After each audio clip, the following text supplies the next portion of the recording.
Exception Blacklisted Podcast. Welcome to the podcast. We are going to talk today about grid, a lot about grid, and then we're also going to answer a bunch of the questions we had on Instagram. Fuck. All right. So we'll get into some questions. We obviously asked some questions on Instagram. We had people, or asked 4 questions on Instagram. We had people respond. We're just going to run through them, I think, in order. Does that work for you guys? Go for it. And then, we'll just kind of give our responses and then move on to the next one. But the first, I'm going to refer to everybody by their Instagram names so people can go and follow them if they want. That sounds phenomenal. You think that people want their questions to be known? Oh, I don't know. That's a good point. Should we do that? I say read the question and then we say who it was sent by after that. That way, in case it's something. Wait, okay, let's not. Yeah, we won't put the names out there. We'll just send them. Next time in the future, I'll ask. Yeah. Okay. So first question: when do you suggest athletes have a personal coach versus doing the method? This is actually from one of your athletes. So it's a really good question. Yeah. Honestly, I feel like that's a U2 type of answer. U2. Oh, like well, U2. Yeah. I mean, that is probably a little. So that's a question I would ask as well. Okay, so I've obviously had a little bit more time to think about these because I was the one fielding them. But I think, so when you're looking at personal coaching versus following like a group program, the biggest barrier to entry is income. So if you have the financial means, I would say that getting a coach is always better than following a group program. If you don't have the financial means, obviously like that is an issue to getting a coach.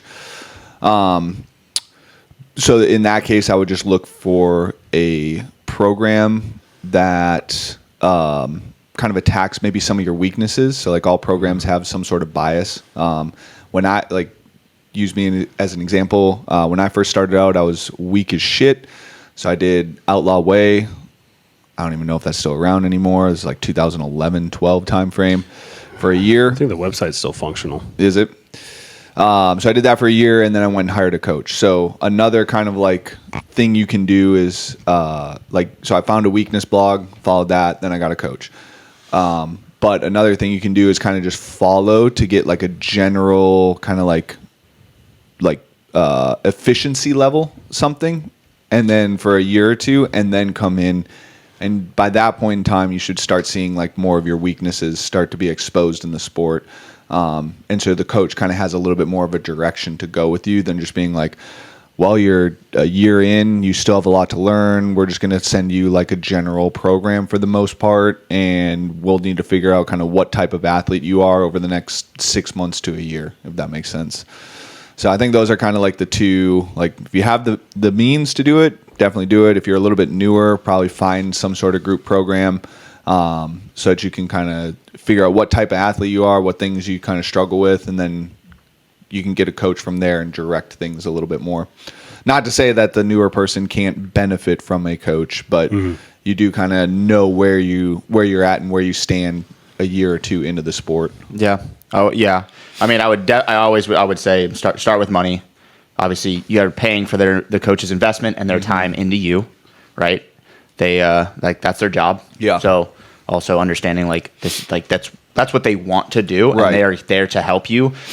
It's a lot easier to step out of your own way and let someone kind of take control of that because that is their job. Obviously, you're putting your trust in them, and there are good and bad coaches on different levels of what that means, right? There's different ways to describe that, but it comes to money first. I would say also as us as coaches in an organization, we are well below the market price of what we give people right. by a mile. Yeah. Which will not be there forever, unfortunately, because once we're full of clients, it is what it is. Yep. But that's part of it. But we'll for sure give more time and effort. However, I would say for most athletes, if you have a legitimate goal. There's people that hire coaches for triathlons, and they're just doing the triathlon to do the triathlon or an Ironman. Mm-hmm. That's it. Like, you have a goal, you need help getting there. Hire a coach. A general program is great if you're like I like going to class. I like doing a little extra here or Maybe there. I like to competing be at, local comps and be competitive, whatever. Yeah. But then the thing is, if you don't have the skills, you need to hire a coach. Yeah. You learn. Let's say you learn them. Let's say it's going to take you twice as long to learn them without a coach. But let's say you learn them. Are they efficient? Do you understand? Do you know how to develop the capacity in them? Right. Like, okay, you learn to do 5 butterfly or chest to bar pull-ups. Well, are you gonna be able to do that in a workout? Are you gonna be able to, like, are you gonna get better? Or are you gonna just stop? Like, also, if your progress is stopped, like, you should hire a coach. Like, if you've been at the same strength numbers for 2 years, like, which is the majority of people. Yeah. And it's fun. Some of my clients that signed up with me have been the same strength for years, and then 4 months, 3 months, they're just stupidly better than what they were. Yeah. Right? Like, it's insane. You're giving your time or asking someone else to give you their time that knows a lot about what you need for your goals and will make you better. So ultimately, it's money. I would say I push people towards that because, one, you create a relationship like a coach. Like, if you played sports, you had a coach. Yeah. You had a coach that knew what they were talking about, hopefully knew what they were talking about, and they made you better. Mm-hmm. Allow that to happen. Mm-hmm. Obviously, if you're not, and I don't want to say serious, I think I've told one of my athletes, like, you need to be more committed. And it's not even about commitment. Like, you need to be committed to your job. You need to be committed to your family or whatever, like, to show up and do the things that you want to do. But if you want to get better at this, hire a coach. Yeah. Mm-hmm. Like, it doesn't matter in what capacity. It doesn't matter if you want to be a games athlete or you want to just be better at your skills in a class. Mm-hmm. But if you don't have the money, a regular program or general program is good. If you just need more volume, more variety, you need more things that will progress you towards goals. Yeah, and I would say too, like, make sure you're examining and shopping the programs because they are not all created for development. Correct. Like, we have a good group program created for athlete development. Mm-hmm. A lot of other companies out there have a great program for CrossFit. Just and it's Metcon. It's not necessarily going to develop you. You'll kind of just, like, I'm sure you've seen this in the gym, like, especially if you're a coach, you've seen the person come in that's just, like, plateaued for 5 years at CrossFit now, right? And that's kind of what happens with a lot of group programs that are just CrossFit all the time, is you get to a point with them and then you just kind of maintain, and there's not a lot of actual athlete development that comes with them.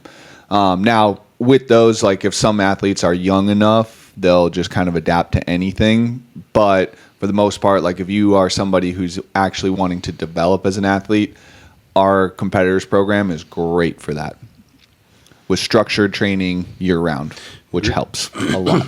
I do agree with that fully with my limited knowledge in that light. Yeah, for sure. Unless you're someone like Jan, then just go straight to a coach.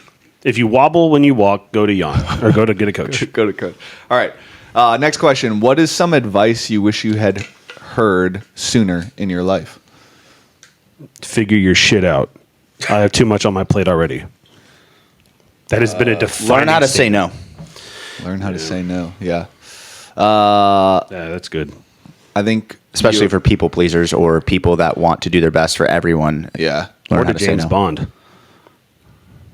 I don't know. I would say I would have originally He's just a rapist. defaulted back to don't be a bitch, but I heard that since how it came out of the womb. So, like,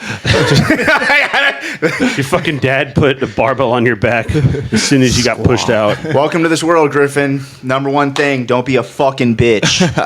Got it. yeah, I think Tattooed behind my ear, really small. Oh, I thought it was kidding. I thought it was above your butt crack. No. I think for me is don't put your idols on a pedestal because they're people as well. Yeah, that's a good one too. Yeah, you learn that. Everyone learns that at some point. At some point, yeah. Everybody is just a human. They all have flaws. So This is a dangerous thing to do also. yeah, for sure. Cultish behavior. I mean, that's true. Yeah. Okay, so this next one's interesting. I think it ended up being a statement. So the response was, "Who is Kyle Spears?" ! When was he born? Comma. What was he like as a kid? ... So I can answer that. Well, it's not a question, so I don't think we can.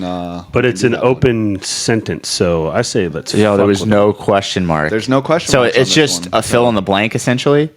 maybe.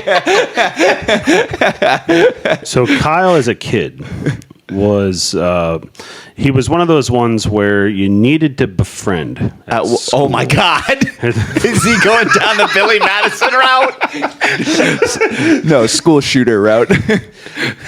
That's what I meant. Both. Glad I called that guy. You're right.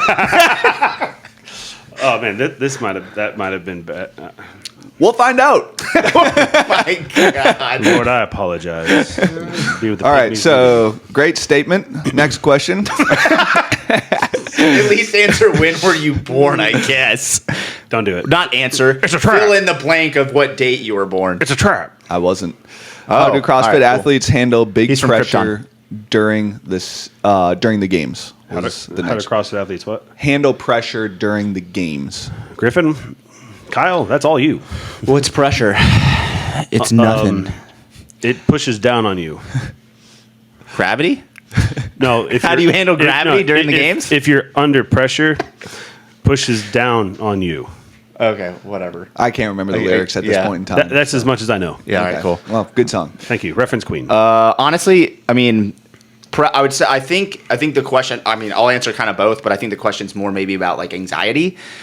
Maybe I don't know. I don't Maybe. know. But Yeah. the reason I say that is because pressure. I mean, like the common saying, "Pressure makes diamonds." In that sense, it's fucking true, dude. Like, bring it on. Bring Yeah. that. I want it, especially on Yeah. a team. Yeah. Like any team sport I've ever played, give me the ball. Yeah, grid I systems. want to be that guy. I like if we win or lose, I want to be that guy. I want to be able to put the trust in me to do the job. Obviously, I'm not going to step in that light if I don't think that's my job to do. So in CrossFit, there might be something else. But like a lot of times it might be like, for instance, I need like if there's a max lift and like, dude, you're going to have to fucking PR some shit. Sick. Let's get it. Right? Like that doesn't ever scare me away. It's a little bit more as an individual, but like I have performance anxiety. It's more like I've had that for every sport I've ever played. But I think outside of, to answer kind of both sides, pressure, it's really just like you have to, both of these will work. You need to take a step back and change your mental game about certain things. If you're in attack mode, you don't feel any of it. It's when you're in like, when you start thinking of what ifs, that's when that kind of sets in more. Yeah. And you feel it. So it's learning to have a mental game that's different for everyone. For me, it's just stepping back. Like the anxiety is like, dude, you're just working out. You're literally working out. Nobody cares. Yeah. It's not like someone's flying at you 40 miles an hour trying to take your fucking head off catching a Right. football. Right. It's different. Like you're literally just working out, and everything will be fine when the workout is over. Yeah. Obviously, you care about you care about what placement you like are trying to take because you're there for a reason to compete and be your best self. So I tell my athletes, like, I give them structure per race or per workout, and I say, look, all we're worried about, I do not care what the leaderboard says. We have trained. We know what you can do. Here's what I want.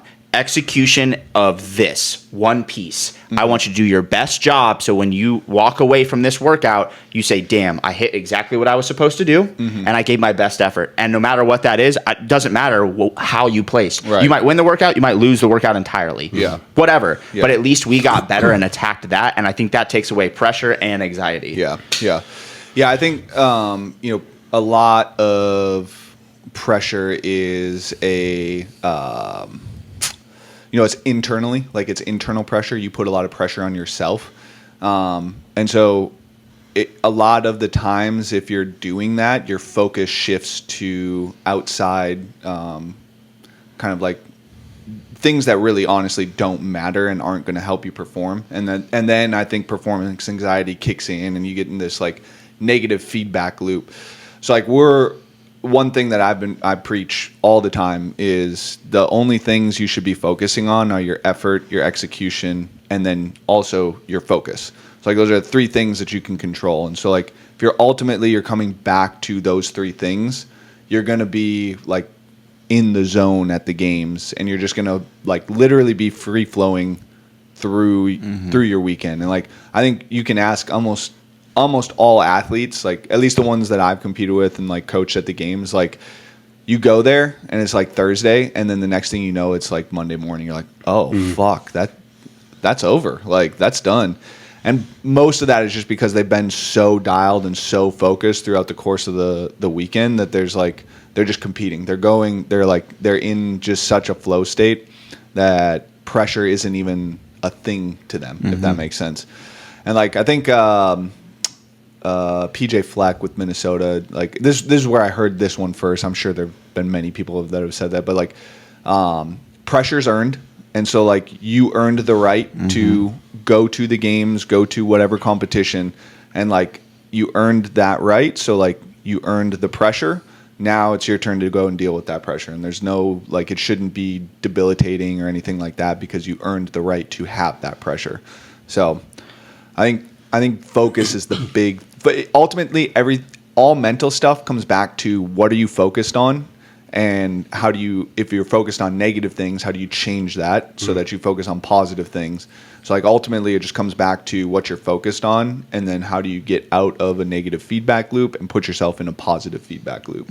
So on that, with the blog post book you're putting together, there is a paper or a blog post, if you will, on self-talk, somatic anxiety for performance. Yeah. So that'll be available to help with this question for people later on, because this question is going to come up a lot. Yeah. And I mean, you two aren't always going to be available to have such great insight like that, and the people will have access to not just that book to help, like however you set it up.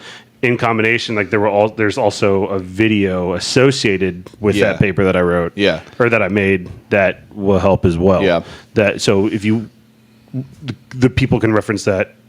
Yeah. Because what you guys said is fucking perfect. Yeah. In my opinion. Yeah. There's also this kind of bleeds into the next question as well. Is like what would you say separates good athletes from great athletes? And a lot of it, I think, comes back to the mental side of things. Yeah. I mean, there is that's where. Yeah. I mean, there's a genetic. There's a genetic component to it. 100%. Like you can't. You're not playing in the NBA if you're 5'3". You know. There's and like effort. I would say always effort. Yeah. At the end of the day. Yeah. But intention. I think focus is a good word, but intention. And being intentional about what you fucking do. If anyone's ever listened to Tom Brady talk, everything you do. Is about that goal. Hated that man until I heard that talk. Like, can't hate Tom him. Brady might be one of the most respected people I know now. Yeah. Like, just after, like, coming out of the sport and just talking, people are like, he was so holy shit. competitive that he never shared any of that stuff. Yes. And now that he's done, he's like, okay, I can share it now. Right. But that's like, dude, the killers, MJ, Kobe, Brady, like those people, like if you just go study them, and that is what separates Fraser greatness. Yeah. I have my opinion on him. I mean, that's fair, but like a lot of people do. And the problem is, everyone hated Brady. This is why I'm saying this. Everyone hated MJ. Yeah. Dude, the first couple years in the NBA of MJ, you know what they used to do? Fucking clothesline his ass. They were trying to hurt him so he would have a bad career. Kind of like what they're doing with Caitlin Clark right now. Yeah. 100%. That's the exact same thing they're trying to do with her. She's owning that so well, and she's getting fucked over again by not being on the Olympic team. Whatever, She's what, 4 months into the WNBA? Fine. It'll be fine. It'll all be fine. People are just fucking whatever. No, but they're making a big deal out of my nothing, point in my is, opinion. Fraser was so much better than everyone. Look at like how he approached every single detail. Again, there are also better athletes that did it for a longer time over a more have more variables. Yeah, that's right. That's CrossFit, like there's a lot less football. Well, in a sense, but like football, like every play is different. Every play can be different. Yeah. Basketball, every play can be different because it's all reactionary, right? Yeah. But how you approach your day, what you do sleep-wise, how you attack working out, okay, just working out in general, how you do each movement. Do you shorten the rep, or because you're tired, you don't focus on using the specific muscle group, or did you think like to be like, today I'm going to have a goal when I wake up, or like you need to have a good flow state. You have to understand what that flow state's getting you to. One thing I swear to God, my alarm clock used to be the Sunday night like the NFL song. Hell yeah. And fucking wake up to that shit every day because, dude, it's a fucking grind. You get up at 5 a.m. in college and you're like, and just getting the shit kicked out of you, and you're just trying to be better than everybody. Like, you have a goal. Like, I was first one there, last one to fucking leave every fucking day. Like, and it showed. I was also I showed up in college, and I was one of the best players as a true freshman. I was leading the country in reception yards until I broke my collarbone mid-season because some bitch took a cheap shot on my ass. But whatever, it didn't matter. Like, and then I came back as our leading receiver my sophomore year, and like was coaching the fucking receiver. Like, also to point out, I was one of the only like starting white players, but I earn respect. Just speaking matter of fact. It is. It's 100%. And I like that's also kind of what football mainly is, right? You just don't see as many guys. But like, is another great example that like when he retires will be a good like public speaker about stuff of this. Christian McCaffrey. Yeah, probably. Dude, I mean, his brother's really athletic too. But that dude is like crazy athletic. Yeah. He's impressive everywhere. He's the like number one running back. He does everything right. It's just understanding that, like, being great, you have to do the things others won't every day. And be obsessed with it. Like, the obsession, obsession is a thing, and, like, it's okay. Like, it's a part. You don't get to do this your entire life. Yeah. I try and tell people that all the time. Is like, you have a 12, if you're lucky, 15-year window to be super competitive in sports. Mm-hmm. You're going to live till hopefully like 70s, 80s. That's like, what is that? Like 1/8 math. It's like a very small chunk of time in your life where you have the ability to be competitive, and you don't want to be 55 looking back being like, what if, right. you know? Yeah. So like if you have any semblance of like wanting to do this, it needs to be all in, or you're just going to like 20 years from now, 30 years from now, you're going to be like, what if I had put in more effort or been more obsessed or whatever? There's different levels of great too, right? Like not everyone can be the greatest of all time, but also like there are so many people that are unbelievable, and a lot. To be honest, to be the greatest of all time, you have to have some luck. Yeah, even to be great. Even to be great, sometimes you need luck. You need luck to be. I don't want to say noticed, but like you can be great in a small pond. I would say that's appropriate to. Well, okay, that's true too. But I would say like to be that definition of great based on the question, like society's viewpoint. Yeah, because you have to drop society from what you think you're supposed to do. Yeah, like you can't. Here's a big like straight answer for a lot of people. Stop going out if you want to be fucking great. Stop going out and fucking drinking every fucking weekend. Yep. Like, dude, I didn't drink until fucking, I don't know, 27. Like, I mean, I had a couple drinks in my life, but like I didn't fucking drink. I actually took a job in college at a bar and as a bouncer to make sure my buddies didn't get fucking thrown out and get in trouble. But I wasn't drinking. I was taking care of them. Right. Like, I probably should have been in bed, but I wanted my team to succeed, team sport, right? Making sure I don't lose dudes to the fucking jail. Yeah. Right? So, like, it's just choose to be great. Choose to be different. You're not going to, it's a lonelier road to be great. It is. Yeah. To be great, you can be a little lonely, not too lonely. To be an extraordinary athlete, you're lonely. Well, it's not that many people that want to walk that fucking path. How long did you have to train alone? Fucking forever. 3-4 years. Luckily, as a kid, obviously my dad got me up. I don't fucking get up before school in the morning, and in middle school, elementary school, I worked out after school. But I would get up in middle school. We'd go work out. Sometimes we have a couple guys go. Like my dad would pick them up on the way, and then I would sometimes train after school. We had practice though, right? So school, practice, train again. A lot of times I was by myself at that point. And then in high school, for sure, by myself. If you have team stuff, again, first one there, last one to leave.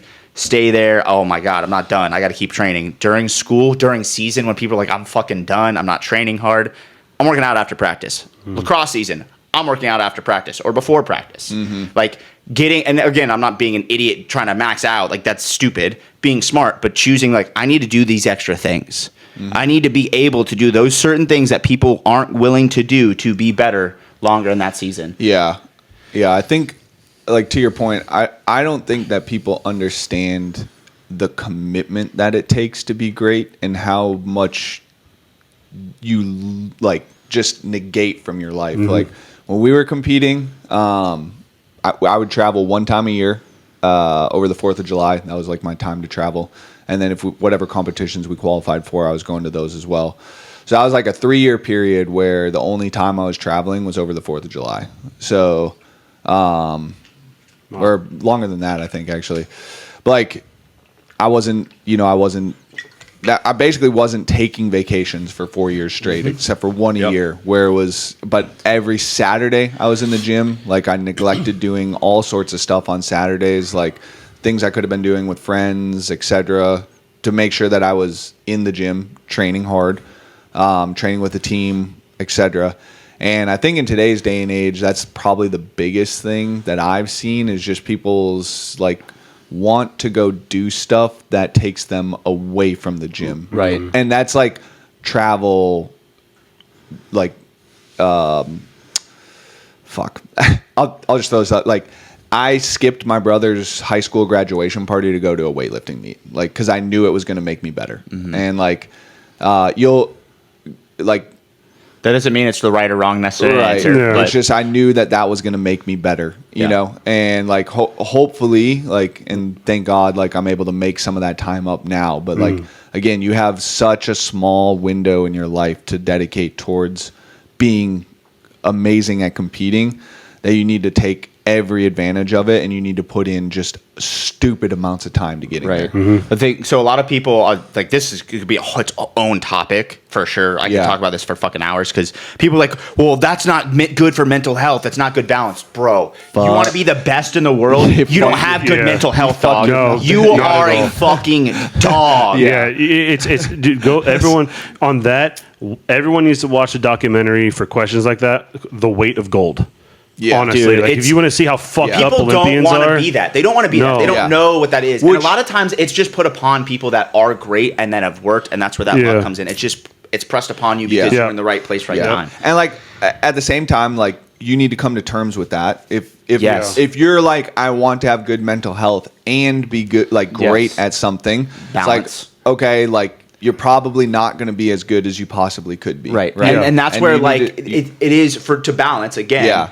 Like, dude, yes, you should take a vacation. I skipped them all the time. My mom still is pissed at how many fucking shoot. This is why she hates football. She won't watch it. She fucking despises it because I skipped everything. But I wanted to. Right. I didn't want to go. Right. You're like, this is taking away from what I want to accomplish. Right. That's just how it went. Even for lacrosse, I was like, I don't want to go. I finally, like, look, I'm married. And they've taken a step back and understand, like, dude, I'm not going to win the games as an individual because I'm not giving what it takes to do that. Not that I wouldn't. I would do that, to be honest. If I was not married and sure, 100%. Yeah. But I also understood when I was traveling through sanctioned events, I was like, damn, you know what? Like, I don't get to share any of these memories with anybody but myself, right? Which is cool. Like, it does make me who I am, but I also want to have those memories as well with someone else, and be able to share those when I like with my kids or when I like fucking gonna die, right? So like I've had each path and I've understood like what it took, and then also like what it is to have more balance in life. And like again, okay, now I'm 32. I do drink every once in a while. I enjoy it, but I enjoy it only when I'm with like friends and people I want to spend time with. Not the fucking people that I had to be with for 2 or 3 years just because they were there. Like, they were there for a time. They weren't going to be there the rest of my life, right? Like, I don't owe them shit about taking away from goals. And that was like, again, when I said the question earlier, learn how to say no. Like, sometimes you do need to put your fucking self first. You have to if you want to be the best at something. 100%. Yeah.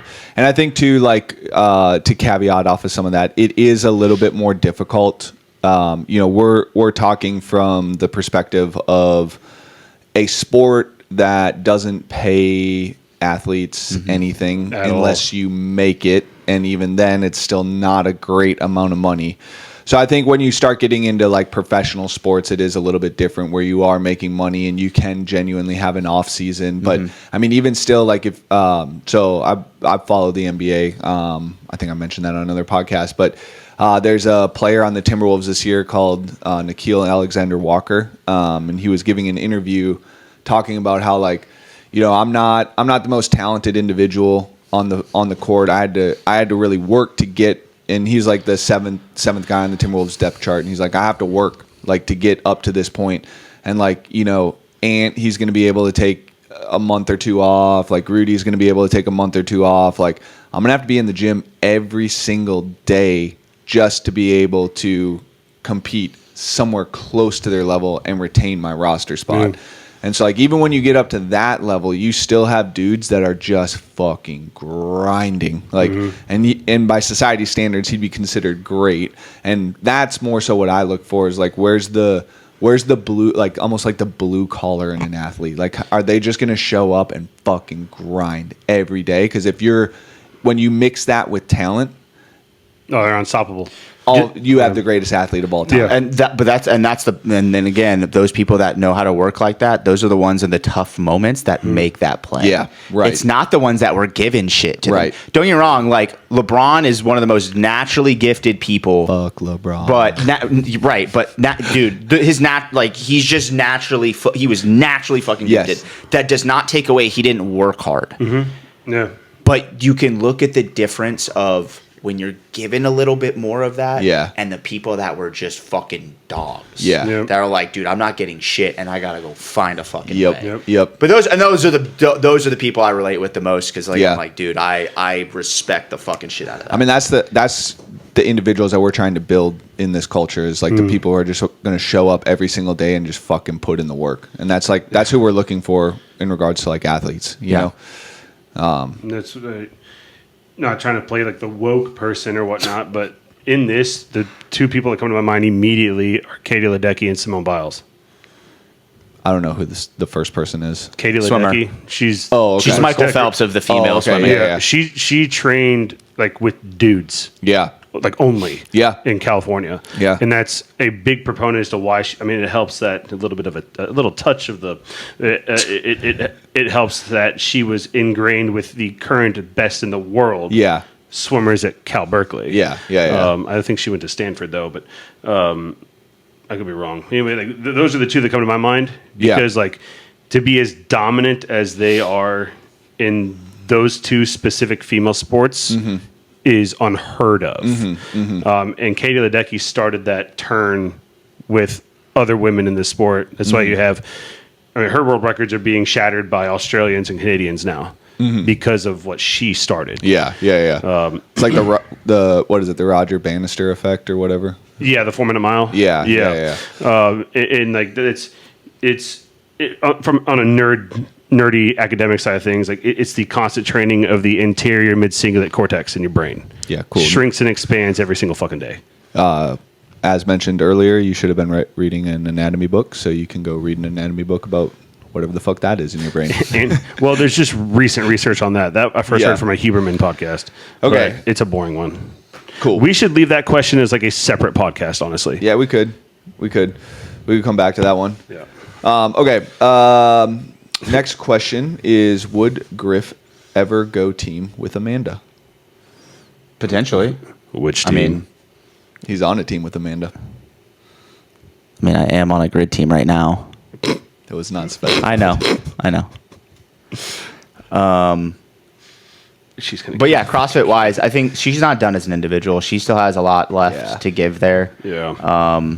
Look, I've done the whole thing. I've been around. I've been in each category. I've been to the games. I get it. Whatever. I also know, like, if I keep pushing individual, I'm gonna fucking piss myself off because I have the talent to be on the. I for sure would have had the talent to be on the podium. I just don't have I don't have the priority to do that. It's the best. I'm gonna no excuses there. It's literally I do not have the priority to do that. What that means is I've got other things that I need to take care of. Family, money, job, building a business, doing those things. I'm okay with that, right? So, again, not saying team is easier. However, you don't have to do as much. Yeah, and you like knowing you just the few years that I have, Griff, like watching you evolve ish in the individual state. It's not a good place for you. No, it's just look. I think the majority of people are put on this planet to be a part of something bigger than themselves, and you do things better when you are on a team, the right team. Always brings right the best people. out of you. Always. Correct. There is no person I know that doesn't have the best pulled out of them without a team. Every individual has a team.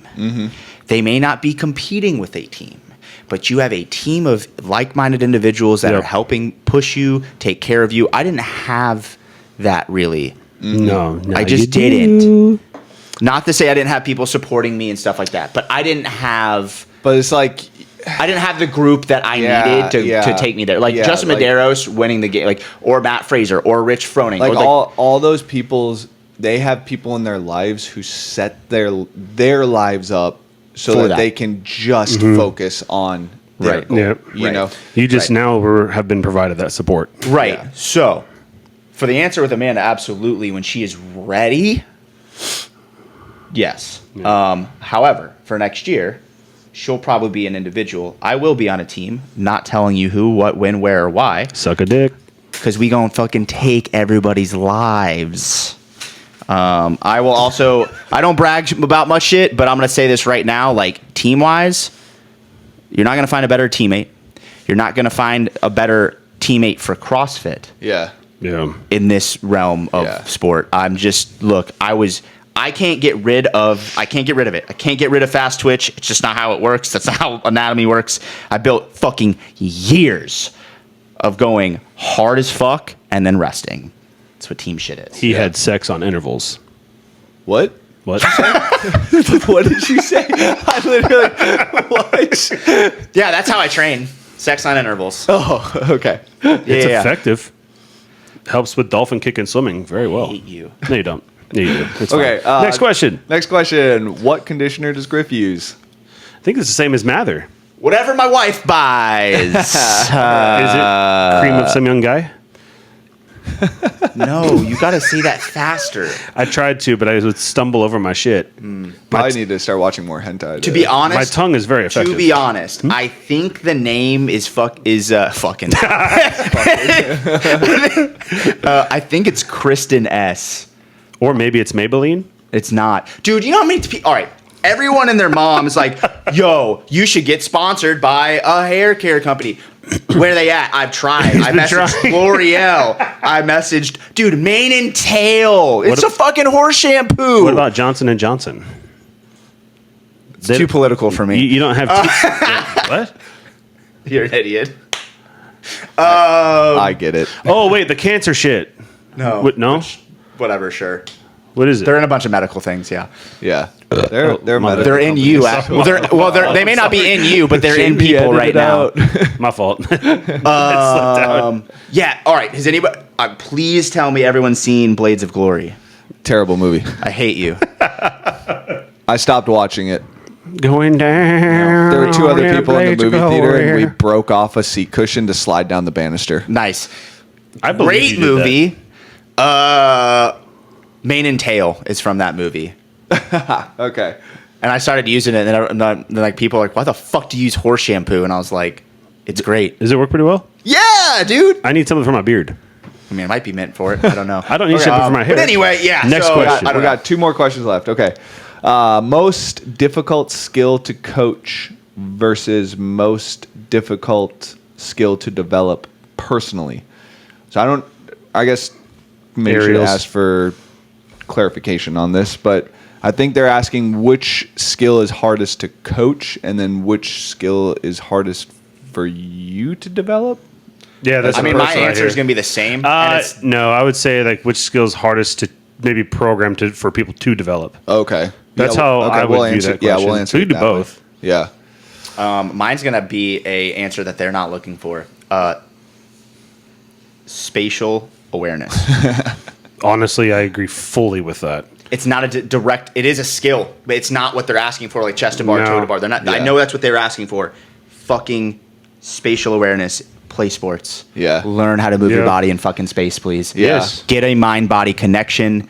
Literally train that over and over and over, and it's so much easier to learn shit fast. Opinion question from Dan based on that with what you just said. Would Get you in the pool and swim with Dan. That helps. I mean, okay, why? Why would doing that help what you just Because said? Dan forces you or hold your head under the water. He will teach you how to use your body in a anti-gravity chamber, as he would say, which is pretty much true. But you do a bunch of repetitions with low impact, right? So you can keep doing more and more and more. Like the whole 10,000 hours situation, you need to learn how to move your body in space. Swimming makes you do that. You have to be very technical, just like you do with running. But again, it's easy. It's easier because you have less gravity, less weight, less load, right? But would you say, is it easier or harder to be aware in the water compared to on land? I think it depends on the person. For you, I would say it's not. For everyone else, for the majority, I would say it is, because when certain pressure pushing down on you is taken away, awareness goes away. Yeah, you can't feel resistance. So resistance helps you understand. Yeah, it's the same thing as people like, can I just use a 95 pounds on the bar when they're learning to clean? I'm like, no, use a fucking barbell. They're like, well, I can't feel how to do it. I'm like, I get that. You have to think about it. You have to think about it and learn to move first, and then we can add weight. If we just add weight, you're going to use the wrong muscle group. I mean, movement is thought, literally. Yeah. So ultimately, my answer 100% is spatial awareness. Yeah. It is. I mean, and the reason I've had this is from personal experience. Like Stella has not had great spatial awareness. She didn't. I mean, she has played sports, but she was not playing sports as a kid, right? So I've had teaching her how to do gymnastics, for instance. If you're doing chest to bar, and I'm like, hey, I need you to bring your feet further back or straighten your toes. Nothing. Yeah. Literally nothing. Yeah. So how do you coach that? A lot of millions of drills and being slow, and then you take a bunch of steps back, but then you have to spend a lot of time and hours building that. Yeah. It's just way more. It takes way more time. Yeah. Yeah. I think to kind of that's a great answer, and I think honestly there's no one, it's not black and white, there's no one skill that's easier or harder to teach than any other. It's a lot of it's just athlete dependent. Some people, for whatever reason, just they understand how to move a barbell really well, but they don't understand how to move their body through rings. Some people understand how to do all gymnastics movements well, or they naturally just organize into some gymnastics movements really well. But then you give them a barbell and they're like, what the fuck is this? Mm-hmm. So I think it's really dependent on the athlete, and you as the coach need to go and figure out what the athlete kind of is good at, and then you need to go and figure out the drills that the athlete needs to improve their spatial awareness in regards, or manipulation of an object around their body, whatever it might be, to figure out, or those drills to figure out how the athlete can start to do that better. So I don't know if there's necessarily a specific movement or skill or anything like that. I think a lot of it's just athlete dependent, and what makeup and history and background that athlete has had to help them in the future. Do you think Bruce Lee would be very coachable? He's like water. That's why I asked. Yeah, probably. He's a strong follower, or was a strong follower of the Tao Te Ching. The flow of right. That's why I said be like water. So essentially understand flow, how to move a bar, how to flow through. That's why I just asked. Would you think he'd be coachable, or is it all bullshit? I mean, who the fuck knows? That's why I'm asking. I mean, I think based off what we know about him, I'd say he'd be coachable. I don't know. He got beat up by Brad Pitt. I mean, have you seen Brad Pitt fight? Yeah. Same. It was in that documentary. Yeah, that's true. His name was Robert Paulson. The Hitler documentary? Wrong documentary. Oh. But another good documentary. Inglourious Bastards? Oh, that's another good documentary. He doesn't really fight in that one. He just... I mean, kind of. Yeah, but not really. He's in Germany. He scalped somebody. Yeah, that's not fighting. That's just murdering. He was already dead. I mean, okay, when I hear fighting, I'm thinking fist fight? Yeah. I'm just saying, it counts. He was literally in the military. Which documentary are you talking about? Once Upon a Time in Hollywood. I don't watch dumb documentaries. Oh, that documentary is fucking fantastic. Fantastic. You think people are going to actually think we're saying actually meaning documentaries? Because I hope so. Terminator? Documentary? Yeah. Everything in Hollywood is a documentary because it's eventually going to become true. Especially Blazing Saddles. And I hope not. I hope not. Okay. Last question. What are your thoughts on doing strength pieces post-workout? pros and cons. Ooh. Who wants to go first? I thought about this one a little bit. Again, it depends. What are you trying to get out of putting that strength piece at the end of the workout? What does the athlete respond to?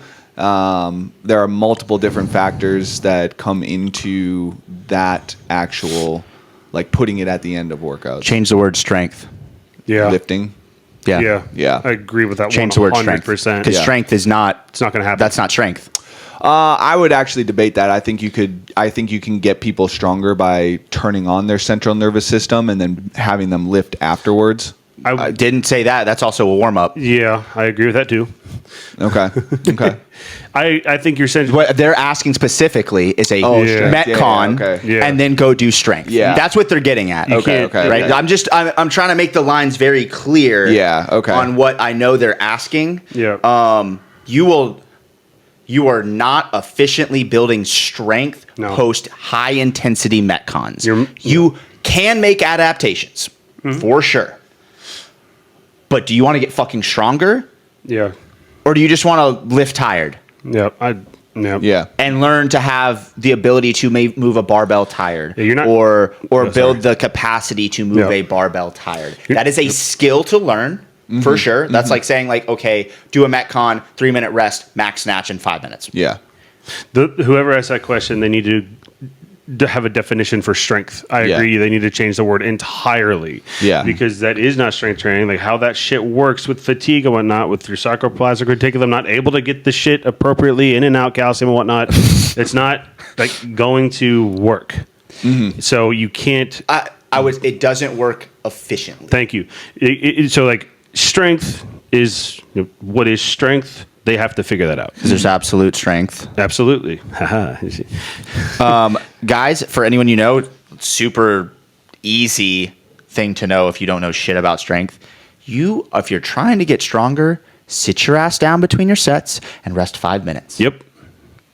If you're pushing yourself. Otherwise, you're not trying to get stronger. Yep. I'll throw this out there right now. Please do. That would not work for me. Yeah, I know. That's fair. He's speaking bell curve, not outliers. Okay. Yeah.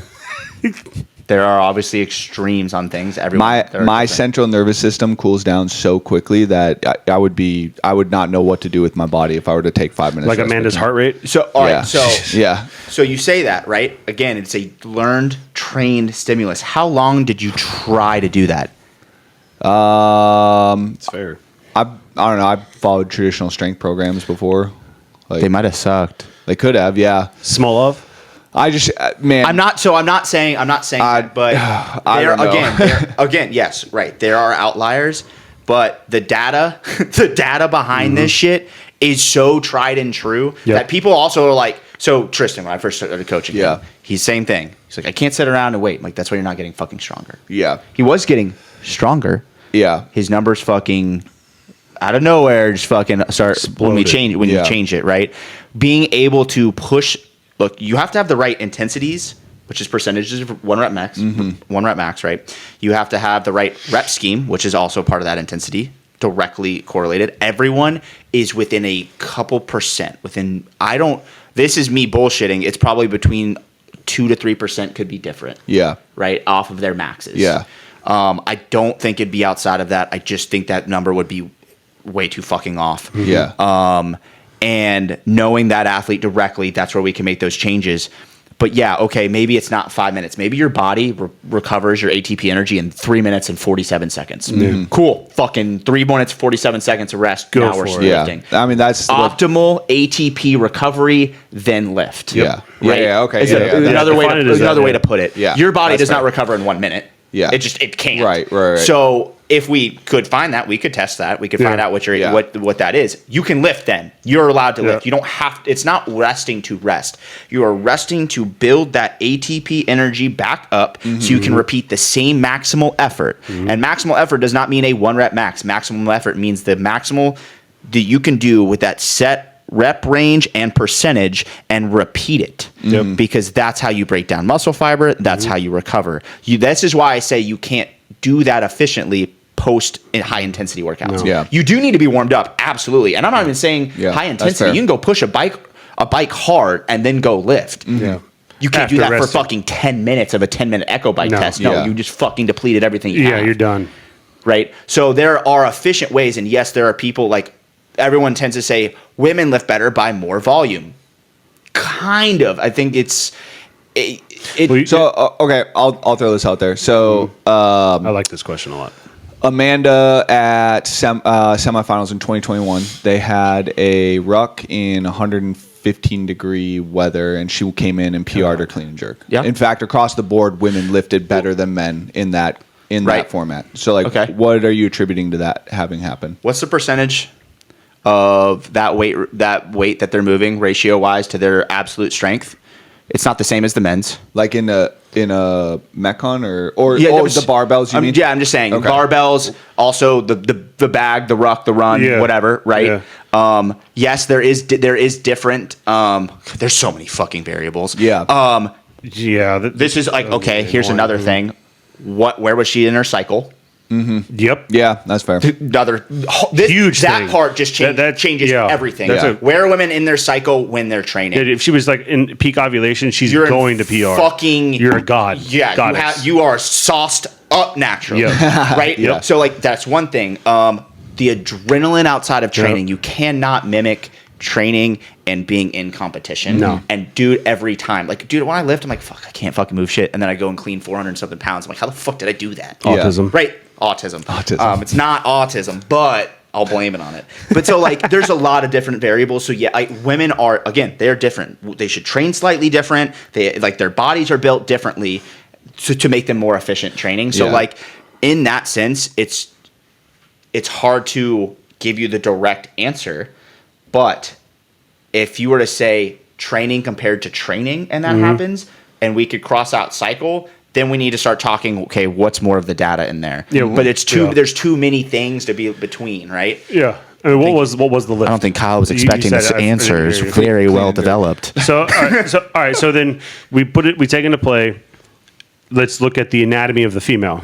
Yeah. Okay. Their bottom positioning in a squat is going to be better. Yeah. All compared to dudes, no matter what. Except the Asians. Except for the one that you coached yesterday, apparently. For sure. But so like, there's an advantage there already, right? Two, let's look at the workout before, like the whatever the hell the ruck thingy before that. Okay? Yeah. Knowing that running was a glaring weakness of Amanda's back then, right? Yeah. Okay. How hard did she push? Yeah. I mean, which she probably pushed really hard. Well, right. I think relatively to the rest of the team, it wasn't at a maximal effort for sure. Okay, sure. I mean, Nicole, the other girl on the team, she pushed very hard and still hit, I think, a very high percentage of her. Now let's compare that. But it wasn't a PR, right? I cannot remember what she Now hit. let's compare that if it wasn't a ruck run. Let's say it was a 5-minute max cal echo bike. Yeah. You know for sure the PR percentage rate would be dramatically different. Yeah. Because I would argue that ruck run, how long was the run? They were out there for, I think it was a 45 or 60-minute time cap. Okay, so that's a long fucking time. Yeah. That, I would argue, is not going to fully like trash their CNS to be able to still perform well. Okay, and with that amount of low-intensity movement for that amount of time, that's not necessarily training your nervous system. That's hitting your cardiovascular. You're hitting two different systems. Yeah. So then it goes back to you're developing the skill. So here, why would you do strength? Why would you lift post-workout for this type of test? Right? You are learning the skill of how to manage different energy systems, and then bam, let's go hit some fucking explosive shit. Okay. So like there is a reason to do that, but it is not to get stronger if that's your goal. Yep. That like is the best overall. Yes, it's everything still is general because everyone's a little bit different, but that is probably the most precise way you can kind of go about that stuff. Because if you're asking like, should I lift after I work out to get stronger? No. You're not wasting your time, but you are doing yourself a disservice if your goal is to get stronger. Even if you're an outlier, you're not going to see the percentage growth, just like he was talking about with Tristan. Like you'll have one line going here for everyone going. I mean, I'm sure there is one crazy ass outlier. There are of ours, course. But I mean, yeah, the one line of improvement here, and the other one whose strength at the beginning does not reject the null. Correct. fuck, I know that reference, but it's escaping me. I'm having what? I'm having a brain every toot. test you have to fucking do that. Stats. Yeah. Oh. It can't be greater than I it can't be didn't greater do than well. 0.05. I didn't do well in Percent stats, error. I'll be honest with you. It was a very I bad loved that system. class. I really like that question. Fucking sign underline shit. I want to leave a final thought on that, and then Yeah. we can probably end the podcast. Huh? This has been 2 hours. This might be 142 and Jesus 26 Christ. We might seconds. just turn this into 2, honestly.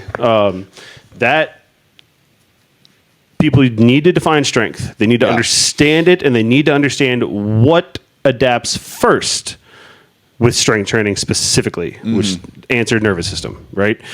And then go down a rabbit hole. It's okay to let the TISM kick in and fine tune how strength, the pure definition, is appropriate at the beginning or end for themselves. But they have to have an understanding of the term strength and then absolute strength, power development for other movements. That's not strength. That's straight up power, right? In the third category, speed, right? So like those are 3 things. Cocaine? You got any? No. Those are 3 things that like people misconstrue. Yeah. Right? Yeah. Thinking that, I'm exhausted now, I'm going to train my strength. The reality is like, you don't know how inefficient your nervous system is at that point. Yeah. You really don't. Unless you're like doing a below heart rate, what would we say, Griff, Kyle, 150? If you're doing an hour of heart rate sub 150, you could probably then get away maybe with some type of strength training that's going to be a better development piece. And like, I'm going to hit Fran and then I'm going to go do like small love front squats and get stronger. No, that you're going to get rhabdo in that sense. Yeah. But define strength and then go from there, homies. Yeah. Cool. We went way too far into that question for them. Honestly, man, like, But they needed the information. Needed it. Yeah. I think we should do maybe this should turn into 2 because that shit was good. I think we're No, I mean we can. It's gonna be split. we're definitely gonna split this. I'll add like one other thing. You may see like again, CrossFit says not to do strength and Metcon in a day. Again, they would say the same thing. Intensity, like you're not able to give your maximal effort to each piece. Got it. Whatever. So then they would also tell you like don't do a Metcon and then strength after, even though that's a test that they do. That's because I want you to train with milk jugs and a broomstick. But my point is, like, there's nothing wrong. There's nothing wrong with doing lifting after you're done with your Metcon. Because, again, you're right. Some people are like, I feel way more warmed up. Okay, how hard did you fucking go in your workout? Like, you may...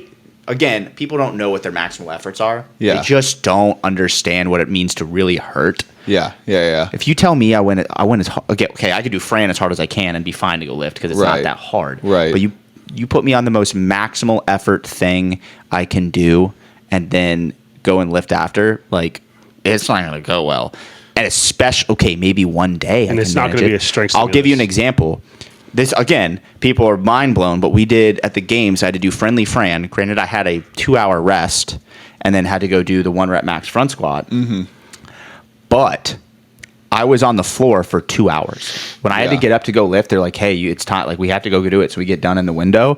I was fucking still about to pass out. I destroyed myself. I gave every ounce of everything I had to it. And no, I did not PR my fucking front squat, but I beat everybody by a mile. Yeah. I think the closest front squat to me was 455 or 460. You hit 490. I hit 490 or something, whatever. But again, like this was hours later. If you asked me to go lift and max front squat, it's over 500 pounds. Yeah. I do think that there are a lot more outliers in CrossFit. At the games, I hadn't touched over 485 on my deadlift. This is 2014 games in 2 or 3 years, and obviously, like, there's some competition adrenaline in this. But I PR my deadlift at the games in 2014, and that was on Saturday sometime, I think. So we had done multiple events prior to that, but I definitely think there are outliers in CrossFit. I think one other piece that really makes a big difference is, are you a slow twitch or fast twitch developed athlete? Yeah. And I say developed. You have to know that too. You need to know that, because I would agree slow twitch athletes are more likely to be able to do that. Yep. than fast twitch dominant. Yeah. Yep. Now, yeah, I will say I could still come out and like do like towards the end of my career, I could come out and do kind of like a traditional strength training program. So like to your point about like adapting to things, like, and I could come out and hit pretty big numbers on a good day. But most of my training growing up was more cross country and slow twitch and stuff like that. Right, and that's where like there's not a lot of studies done on this, but it's just from the way it works and the way I've seen that stuff is like as a slow twitch athlete, your ratio of percentages and 1 rep maxes is different. This is than a fast twitch. Yeah. Fucking it is different. And that's why like I can't hit my max numbers, dude. If I do, I'm fucking smoked. Yeah. For days too. Probably. Fucking for days but at the same time, I am just that much stronger. I am that much stronger than everybody else. Right. So a lot of these dudes at the games, like I run a 520 mile. Cool. But I also can out clean, out snatch, out back squat fucking anybody in the games. Well, your nervous system goes Super Saiyan. Right.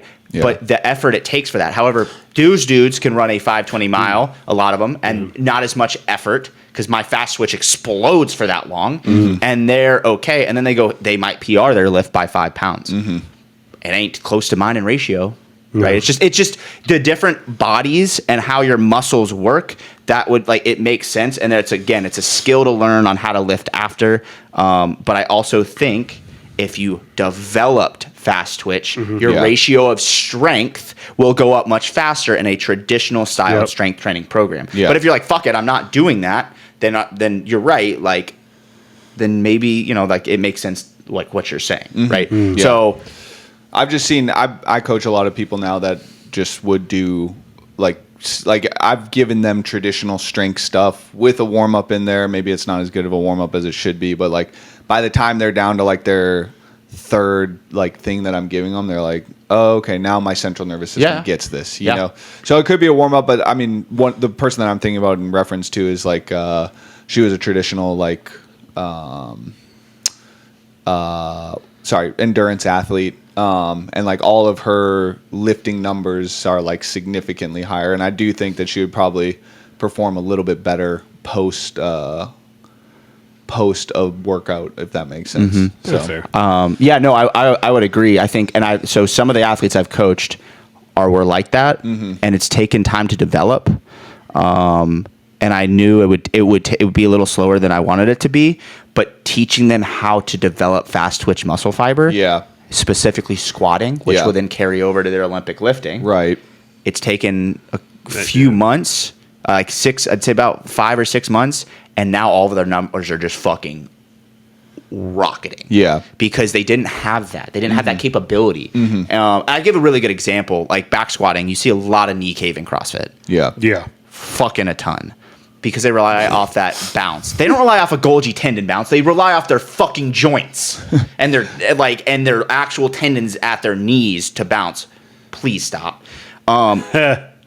You will become much fucking stronger not doing that. Yeah.